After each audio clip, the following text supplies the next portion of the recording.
2025 वर्षर शेष मन की बात कार्यक्रम रे संबोधन करिसेंती मोदी।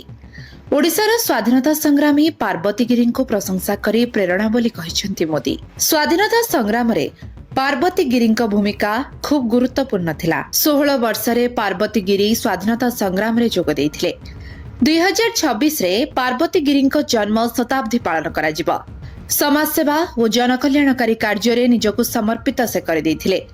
पार्वती गिरी बहुत अनाथ आश्रम तैयारी करथिले। तांको जीवन शैली सब पीढ़ी प्रेरणार उत्स होई रहइबो बोली मोदी कहिथिले। कार्यक्रम को संबोधन करी प्रधानमंत्री मोदी आहुरी मध्य कहिथिले जे आउ किछि दिन परे 2026 आसीजिबो। आज मु आपणक सहित कथा हेबा समय एक संपूर्ण वर्षर स्मृति मो मन रे आसुछि। अनेक फोटो, अनेक आलोचना, अनेक सफलता जहाँ देश को एकत्र करिछि। 2025 हमको अनेक मुहूर्त देइथिला जहाँ प्रत्येक भारतीय को गर्वित करिछि। जातीय सुरक्षा आरंभ करी क्रीड़ा क्षेत्र, विज्ञान नहीं महाकाश जाए विश्वर प्रमुख मंच पर्यंत सबुठी छाप छाड़ी भारत। ऑपरेशन सिंदूर भारतीय गर्वर प्रतीक। शत्रु को कड़ा जवाब देइछि।